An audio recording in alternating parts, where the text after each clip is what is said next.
फिर से एक बार आप लोगों का ब्रिलियंट मैथ्स क्लासेस में स्वागत है। इस वीडियो में हम लोग एनसीईआरटी गणित कक्षा 10 का अध्याय 8 त्रिकोणमिति का परिचय को प्रारंभ करेंगे। तो इस अध्याय को प्रारंभ करने से पहले इस अध्याय के विषय में जो बेसिक चीज है, इस वीडियो में हम लोग उसी चीज को समझने का प्रयास करेंगे। तो यहाँ पे इस वीडियो में हम लोग मुख्यतः 3 बिंदु पर विशेष रूप से ध्यान देंगे। पहला तो हमें यह समझना है कि हम त्रिकोणमिति किसको कहते हैं। अब त्रिकोणमिति है तो त्रिकोणमिति में हम लोग किस प्रकार के त्रिभुज का अध्ययन करेंगे, और अंतिम में हम लोग पढ़ेंगे कि त्रिकोणमितीय अनुपात क्या होता है। उसके बाद हम लोग प्रश्नावली में जाएंगे और वहां दिए गए प्रश्नों को हल करेंगे। तो आइए यहाँ वीडियो को शुरू करते हैं। हमें यहाँ समझना है कि त्रिकोणमिति क्या होता है। त्रिकोणमिति को अंग्रेजी में ट्रिगोनोमेट्री कहते हैं। यदि त्रिकोणमिति ये पूरे शब्द को देखा जाए तो ये पूरा शब्द जो है 3 छोटे छोटे शब्द से मिलकर के बना है। त्रि प्लस कोण प्लस मिति, अर्थात ये मिलके बना है त्रिकोणमिति। तो यहाँ पे यदि त्रि की बात करें तो त्रि का अर्थ होता है 3, और कोण का मतलब कोण ही होता है, इसको कोणा भी कह सकते हैं।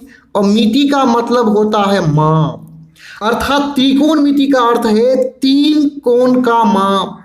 त्रिकोणमिति मतलब 3 कोण का माप, अर्थात 3 कोण होता है त्रिभुज में। तो त्रिकोणमिति में हम लोग त्रिभुज के बारे में अध्ययन करते हैं। तो यदि त्रिभुज की बात किया जाए तो किसी भी त्रिभुज में कुल मिलाकर के 6 अंग होता है। सबसे पहली बात कि यहाँ पे तो 3 जो है आपको कोण देखने को मिलेगा, और यहाँ पे एक भुजा, दूसरा भुजा और तीसरा भुजा, यानी कुल मिलाकर के ये हुआ कि त्रिभुज का 3 भुजा होता है और 3 कोण होता है। तो यहाँ पे त्रिकोणमिति का ये अर्थ निकल के सामने आ रहा है कि त्रिकोणमिति में हम लोग किसी भी त्रिभुज के कोण और भुजाओं के बीच के संबंध की अध्ययन करते हैं। और एक जो बहुत ही खास बात है वो ये है कि हम त्रिकोणमिति में सभी त्रिभुज का अध्ययन नहीं करते हैं। हम त्रिकोणमिति में उसी त्रिभुज का अध्ययन करते हैं जिसका एक कोण समकोण हो, और जिसका एक कोण समकोण होता है वो होता है समकोण त्रिभुज। यानी त्रिकोणमिति में हम लोग समकोण त्रिभुज का अध्ययन करते हैं, और यहाँ जो त्रिभुज है ये समकोण त्रिभुज नहीं है। तो इस त्रिभुज को भी हम समकोण बना सकते हैं। वो कैसे, इसको देखिए। यहाँ जो ए है, ए से यदि हम यहाँ पे एक लंब डाल दें तो यहाँ कोण कितना बढ़ेगा, इस तरफ भी 90 डिग्री का कोण और इस तरफ भी कितना 90 डिग्री का कोण। बिंदु डी हो गया ये। अब देखिए यहाँ पे इधर भी 90 डिग्री का कोण, इधर भी 90 डिग्री का कोण, अर्थात एक लंब डाले तो ये त्रिभुज 2 त्रिभुजों में बढ़ गया, और यहाँ प्रत्येक त्रिभुज में एक कोण 90 डिग्री है, तो अर्थात ये दोनों समकोण त्रिभुज है। तो इस प्रकार हम लोग समकोण त्रिभुज में ही केवल त्रिकोणमिति का अध्ययन करते हैं। तो यहाँ पे एक बात स्पष्ट निकल के सामने आ रहा है कि त्रिकोणमिति में हम लोग समकोण त्रिभुज का अध्ययन करते हैं, इसलिए ये समझना बहुत ही जरूरी हो जाता है कि हम समकोण त्रिभुज किसको कहेंगे। तो चलिए आगे बढ़ते हुए हम लोग जो है समकोण त्रिभुज को यहाँ पे समझने का प्रयास करेंगे। तो आइए समकोण त्रिभुज को समझते हैं। तो आइए यहाँ पे हम लोग आगे बढ़ते हुए समकोण त्रिभुज जो है उसके बारे में हमें समझ लेते हैं। तो यहाँ पे हम लोग समझेंगे कि समकोण त्रिभुज हम किसको कहेंगे, और समकोण त्रिभुज जो होता है उसमें कर्ण, लंब और आधार, इन तीनों भुजाओं में से किन किन भुजाओं को कहेंगे।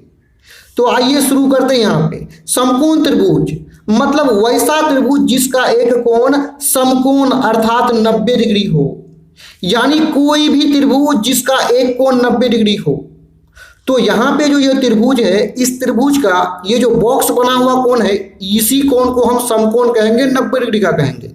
ये बॉक्स का अर्थ होता है कि इस कोण का मान कितना है, 90 डिग्री है। आप चाहें तो यहाँ 90 डिग्री लिख भी सकते हैं, उसमें कोई दिक्कत नहीं। तो मतलब वैसा त्रिभुज जिसका एक कोण 90 डिग्री हो उसको समकोण कहेंगे। और समकोण में आप देखिएगा जो एल टाइप का कोण होगा वही कोण 90 डिग्री होता है। तो यहाँ क्योंकि हम जानते हैं कि किसी भी त्रिभुज के तीनों कोणों का योग कितना होता है, 180 डिग्री होता है।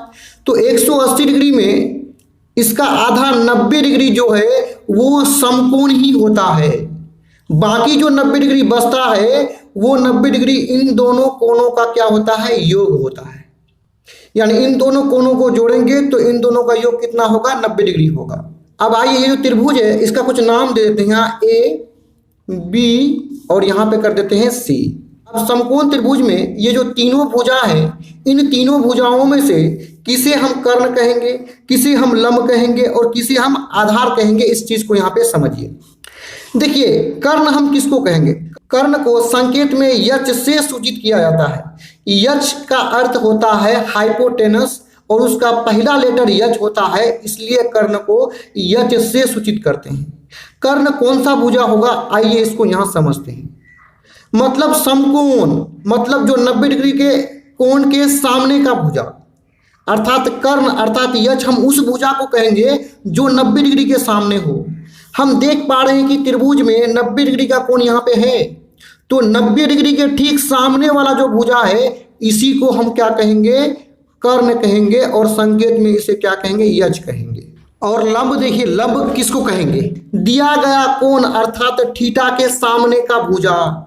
दिया हुआ कोण आप इस कोण को भी मान सकते हैं, आप इस कोण को भी मान सकते हैं। तो आइए दोनों में से किसी एक कोण को मान लेते हैं, इसी कोण को थीटा मान लिए। कभी कभी थीटा नहीं भी हो सकता है, केवल आपको बोल देगा कि सी के लिए पी क्या होगा या बी क्या होगा। तो यहां हम समझते हैं लंब को, यानी दिया हुआ कोण थीटा के सामने का भुजा। तो दिया हुआ कोण यहां थीटा है, इसके सामने वाला यदि भुजा की बात करें तो कौन है, ए बी है। अर्थात दिया हुआ कोण थीटा के सामने वाला भुजा क्या है, ए बी है। तो सामने वाला भुजा को ही हम कहेंगे क्या, लंब कहेंगे। और लंब को ही संकेत में पी से सूचित करते हैं। अब आगे बढ़ते हुए आधार को भी समझ लेते हैं। आधार मतलब दिया गया कोण अर्थात थीटा का संलग्न भुजा। संलग्न मतलब लगा हुआ भुजा, यानी थीटा से जो लगा हुआ भुजा रहेगा उसी को हम आधार अर्थात बी कहेंगे। तो यहां हम देख रहे हैं कि थीटा के साथ ये जो कोण थीटा है इसके साथ लगा हुआ भुजा एसी भी है और बीसी भी है। क्योंकि एसी को पहले ही हमने यच मान लिया। यच क्यों माना, क्योंकि 90 डिग्री के सामने वाला भुजा यच होता है। बाकी जो बचा हुआ है बीसी जो थीटा के साथ लगा हुआ है यही हो जाएगा आधार, यानी हो जाएगा बी। तो मैं उम्मीद करता हूं कि आप लोग कर्ण, लंब और आधार को समझ लिए होंगे। तो एक बार रिपीट कर देते हैं। 90 डिग्री के सामने वाला भुजा को यच कहेंगे, दिया हुआ कोण थीटा के सामने वाला भुजा को पी कहेंगे और थीटा से लगा हुआ भुजा को आधार कहेंगे। अब यदि थीटा को बदल दिया जाए, थीटा को इस स्थान से यहां पे कर दिया जाए तो हमारा जो कर्ण है वो तो नहीं बदलेगा, क्योंकि 90 डिग्री बदलने से ही कर्ण बदलेगा और 90 डिग्री बदलेगा नहीं तो कर्ण कभी नहीं बदलेगा। 90 डिग्री के सामने ही कर्ण होता है। अब यदि थीटा को बदल दे तो पी और बी आपस में क्या होगा, बदल जाएगा। अगर थीटा को यहां करें तो इसके सामने वाला पी ये हो जाएगा, यानी लंब ये हो जाएगा और इस कोण से लगा हुआ भुजा ये क्या हो जाएगा, बी हो जाएगा, आधार हो जाएगा। तो इस कॉन्सेप्ट पर आधारित एक दो और चित्र को हम लोग समझेंगे, लेकिन उससे पहले हम लोग समझ लेते हैं कि समकोण त्रिभुज में जो पाइथागोरस प्रमेय होता है वो क्या होता है।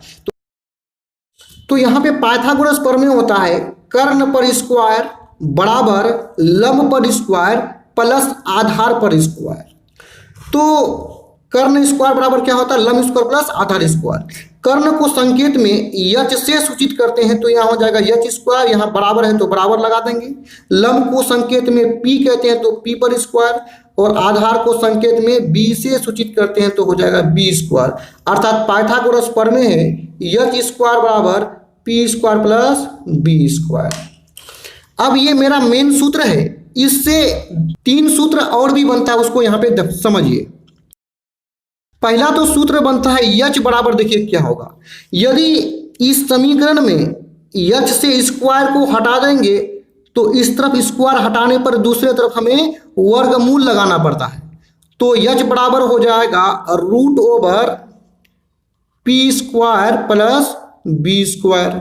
आइए यहाँ पे इसी मान से हम लोग जो है पी का भी मान को निकाल लेते हैं। देखिए यहाँ पे एच स्क्वायर बराबर क्या है, P square plus B square. यदि इस समीकरण को आगे बढ़ाया जाए तो क्या होगा, देखिए एच स्क्वायर पी का मान निकालना है तो बी को इस पक्ष में लेके आएंगे तो हो जाएगा माइनस बी स्क्वायर, इस तरफ क्या है पी स्क्वायर। यदि पी का स्क्वायर को हटा दें तो H square minus B square पर क्या हो जाएगा, ओवर रूट हो जाएगा, इधर बचेगा पी, अर्थात पी बराबर सूत्र क्या निकला हमें, root over H square minus B square. तो उसी प्रकार इसी सूत्र से हमें मिला कि P बराबर होता है H square minus B square. यदि इसी फॉर्मूला से हम इधर उधर करेंगे मानों को तो हमें एक और सूत्र निकलेगा, B बराबर root over H square minus P square. या तो ये है पाइथागोरस प्रमेय। अब हम लोग कुछ विभिन्न प्रकार के आकृतियों को लेकर के यहाँ पे एग्जाम्पल लेंगे और समझेंगे यदि थीटा का मान बदल दिया जाए तो क्या पी और बी किस प्रकार बदलता है। तो चलिए यहाँ पे देख लेते हैं। अब यहाँ पे हम लोग पी, बी और एच को और बेहतर ढंग से समझने के लिए जो है 3 आकृति को ले लिए, तो हम यहाँ पे इन आकृतियों में देखेंगे। यदि हम इस आकृति की बात करें तो ये 90 डिग्री के सामने वाला भुजा को क्या कहेंगे, एच कहेंगे। हम अगर यहाँ पे थीटा दे दिए तो थीटा के सामने वाला को पी बोल देंगे, और थीटा से संलग्न भुजा तो ये भी है लेकिन ये तो एच है ना, और ये संलग्न भुजा है तो इसको हम लोग आधार अर्थात बी कहेंगे। उसी प्रकार यहाँ पे थीटा लिए हैं, अगला आकृति में हम लोग अगला त्रिभुज में थीटा को इस स्थान से बदल करके यहाँ पे ले लेंगे। तो थीटा को यहाँ लेने पर देखिए 90 डिग्री के सामने वाला भुजा हमेशा क्या होता है, एच होता है। यानी 90 डिग्री यहाँ पे है तो इसके सामने वाला भुजा को एच कहेंगे। अब यहाँ पे हम देख रहे हैं कि थीटा यहाँ पे है, अब हम देख रहे हैं कि थीटा यहाँ पे है तो थीटा के सामने वाला भुजा को हम पी कहते हैं अर्थात लंब कहते हैं। तो थीटा के सामने यहाँ इसको क्या बोलेंगे, पी बोल देंगे, और थीटा से लगा हुआ भुजा को क्या बोलेंगे, बी बोल देंगे। इससे पहले का जो त्रिभुज में हम देखे थे तो थीटा को यहाँ पे लिए थे, अब इस त्रिभुज में हम क्या करते हैं, थीटा को यहाँ पे ले लेते हैं। तो हम देख रहे हैं कि 90 डिग्री के सामने वाला भुजा को क्या बोलेंगे, एच बोलेंगे, और यहाँ पे थीटा है तो थीटा के सामने वाला भुजा हमेशा हो जाता है पी, और थीटा से लगा हुआ भुजा को हम बोलेंगे क्या, बी बोलेंगे।